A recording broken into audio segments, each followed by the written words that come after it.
साथियों नमस्कार। आप देखना शुरू कर चुके हैं बीपी सिन्हा की चौपाल। मित्रों, चंद्रयान चंद्रमा पे पहुंच गई, बधाई आप सबको। और 2024 के आम चुनाव का आगाज भी हो चुका है। पक्ष और विपक्ष में तलवारें खींच चुकी है, तैयारियां शुरू हो चुकी है। ऐसे वक्त में एक ईमानदार विश्लेषण की बेहद जरूरत है।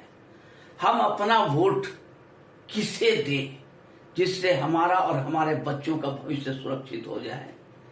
ऐसी कौन सी पार्टी है, ऐसी कौन सी शख्सियत है जिसको अगर हम वोट दें तो हमारा वोट जाया ना हो। तो इसके लिए हमें यह देखना होगा, थोड़ा सा पीछे जाना होगा।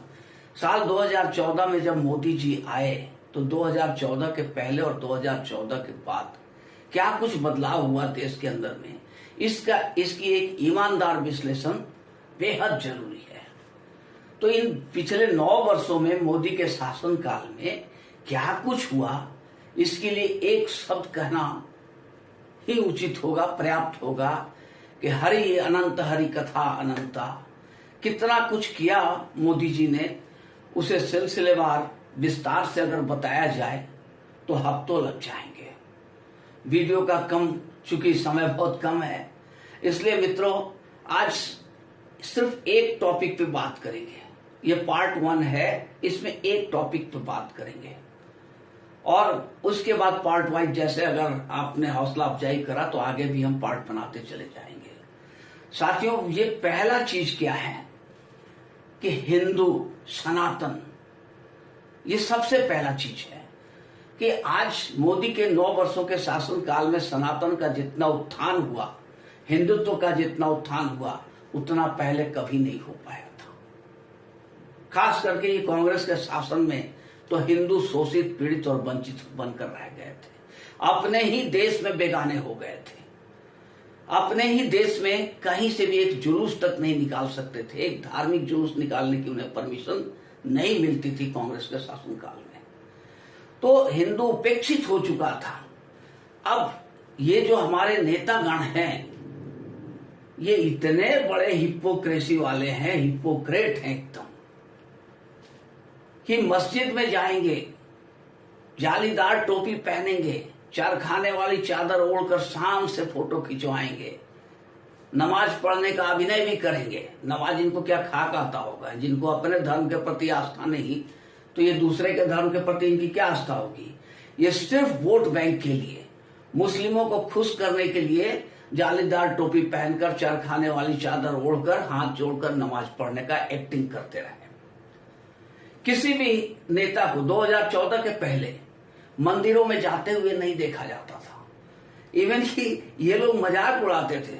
श्रीमान राहुल गांधी ये कहते थे कि मंदिर जो जाता है वो लड़कियों को छेड़ने जाता है। इस तरह का इन लोगों का सोच था। राम डज नॉट एग्जिस्ट कहने वाले यही कांग्रेसी हैं कि राम का अस्तित्व ही नहीं है, काल्पनिक है रामायण और राम। ये सब कुछ इन लोगों ने इतना विभत्स कर दिया था सनातन के प्रति लोगों के सोच को कि धीरे धीरे सनातन और सनातनी अपने आप को हिंदू कहने में शर्मिंदा होने लगे थे। और ये नेता, इनको कभी भी आप कन्या पूजन में या किसी भी हिंदू तीज त्योहार, दिवाली वाली में इनको नहीं देखेंगे आप पूजा करते हुए। लेकिन मस्जिदों में, इफ्तार पार्टियों में चरखाने की चादर ओढ़कर, जालीदार टोपी लगाकर इन्हें घूमते हुए देखते होंगे। ये सब 2014 के पहले की कहानी है। लेकिन जब से मोदी आए और इन्होंने गर्व से कहना शुरू किया कि हाँ मैं हिंदू हूं, मैं एक हिंदू शासक हूं, हिंदू प्रधानमंत्री हूं, मेरे लिए प्रधानमंत्री का अपना कोई धर्म जरूर होता है, मेरा अपना धर्म हिंदू है और मैं हिंदुत्व को गर्व से मानता हूं। इसके बाद सनातन के उत्थान की प्रक्रिया जो शुरू हुई, तो बाबा योगी आदित्यनाथ ने जैसे ही मोर्चा संभाला, यूपी के सत्ता की लगाम जैसे ही थामी योगी जी ने, और हिंदुत्व में, सनातन में 4 चांद लग गया। आज भव्य अयोध्या बन करके तैयार है। काशी विश्वनाथ कॉरिडोर अपने आप में लाजवाब बन चुका है। जितने भी तीर्थ हैं सभी का उद्धार किया जा रहा है, पुनरुद्धार किया जा रहा है सारे तीर्थों का। आज जो कल तक जहां पे कूड़े कचरे नजर आते थे, आज वहां भव्य विकास आपको नजर आ रही है। ये सब कुछ मोदी के शासनकाल में हुआ। और इससे बड़ा बदलाव क्या हो गया कि अब सब अपने आप को हिंदू साबित करने लगे। कुर्ते के ऊपर जनेऊ लटका करके राहुल गांधी घूमना शुरू कर दिए, मंदिरों में जाकर के पूजा करना शुरू कर दिए, तपस्वी का वेश धारण कर लिए, दाढ़ी बनाकर ऊपर में पता नहीं क्या पहन लिए, चादर, राम नामी चादर ओढ़ करके, और जो पूजा करने बैठे तो बिल्कुल कार्टून के जैसा लग रहा है। क्योंकि देख करके ही लगता है इनकी कोई आस्था तो है नहीं, हिंदू धर्म में, सनातन में कोई आस्था नहीं है, ये सिर्फ एक्टिंग कर रहे हैं वोट के लिए। तो ये परिवर्तन, बहुत बड़ा परिवर्तन हुआ कि आज हिंदुस्तान के नेता, विपक्ष के नेता भी अपने आप को हिंदू समझने लगे हैं और हिंदुत्व के प्रति अपनी रुझान दिखाना शुरू कर दिए। नहीं तो इनके लिए मुसलमान के अलावा और कोई था ही नहीं हिंदुस्तान में, हर बात में मुसलमान। यहां तक कि कांग्रेस की नीतियों का आप देखिए कि एक ऐसा कानून लेकर के आ रही थी कांग्रेस, काला कानून, कि अगर कोई राइट होगा, कम्युनल राइट होगा, दंगा होगा, तो दोषी सिर्फ हिंदू को माना जाएगा, किसी मुसलमान को दोषी नहीं माना जाएगा। अब ये आप अच्छी तरह जानते हो कि दंगा शुरू कैसे होती है और कौन करता है, लेकिन कांग्रेस का जो काला कानून आ रहा था कि दंगाई सिर्फ हिंदुओं को घोषित की जाएगी, किसी मुसलमान को नहीं।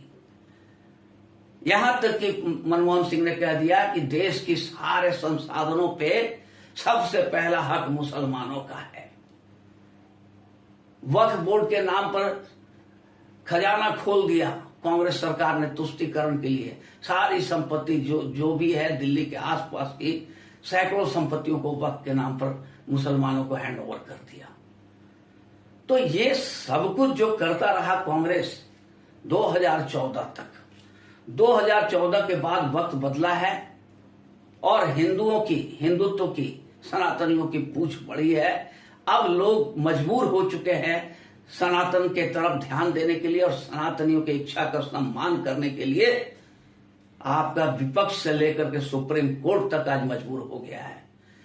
तो मेरे सनातनी भाइयों, ये सब कुछ मोदी जी के चलते हुआ है, इसलिए मोदी को लाना बेहद बेहद जरूरी है। अभी तो मैं इनकी तमाम जो कुछ भी इन्होंने किया है, इसे हफ्तों लग जाएंगे बताने में। ये मेरी पहली वीडियो में डाल रहा हूं इसके ऊपर में। आशा है आप लोग को अच्छी लगेगी। अगर अच्छा लगे तो इसे लाइक करना और सब्सक्राइब कर देना।